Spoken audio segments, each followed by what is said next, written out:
Masih leingak Cina, Praja Manusia Watpa, Praja kita mesti kali dah bang. Ngoi mai dai ni abang bani, aku nak tahu bani apa ni, ngoi di thang ngoi nak thang bang. Kita nak pergi ni nak mati, tholai biji kadi gino, macam kan. Mathangda, nahan airport ta statement amati si minister na. Home minister na hai, singdi, aina control taurage. Beli dah tahu isi kaino, yang ikai ni ngai ni. Cinggi tahu ni berpoli berposisi, magi side lagi maximum, dialogue ni. Tapi kita lang ni bisa, masih orang khazana. Karino mama ya ma, yau gabung nak pangkau betul bisa. Kau dalida karida, cinggi oi nak tahu dia am, nungai tere. Hai dana masih ki concern cahari ya tu nak kau ni semangat deh assurance pirame. Yes, hai berfoto sari kau isu. Kami nungang ngalai, aduh naik koi. Anak deki su tahu orang lain tu hek yogi boga. Media ki anda, aduh ga lain juga civil society, mera pai bi, mai girl, lain juga mayam sih dah. Naik koi request orang anda. Macam sih hujung politics tu, mereka politics sana pun macam nanti. Beli control tahu mana hai. Sih statement sih kaino. Sing dah kita le separate administration 6 schedule. Haidana, kaino, moi na tali si.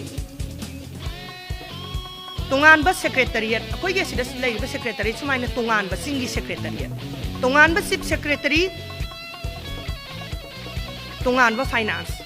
Sungpun ra ba, ako yung sungpun kuloy din.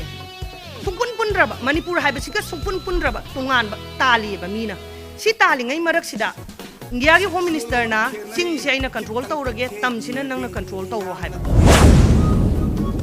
Kaino tam sida tauri se haba yam ikai ni gai ni mukso koi lon chalaga so muksai Sikai tahu lagi berposi lagi lambi dah langkang dah security forces singsi function dah holak dah bah loina lambi dah mang nak ye cappa ke hekta ambulance khangde thugai rakpi ambulance satpe yada bi police satpe yada bi security satpe yada bi ki otam khak lawlessness ki type ma lakpi yam concern hoyo kai hai no already singdagi separate administration ta laga lai ngai sida verbally Home Minister ga maga Manipur ani thokpagi ya thoknaraga laaga airport ta makhau pokna law basida aikoina tumina leidui maram si kaino Manipur thugai basi yara brasin aina hangningi wafam di Home Minister na adu hairak paduda mana Manipur masa moina maitai amo oina aduga if at all mana nupa oi taragadi Manipur thugai gadaba condition di ai amatta yaba ngamoy aduna ai pham thadokani na mana resign tok thora am gadabane adu thora pai mahutta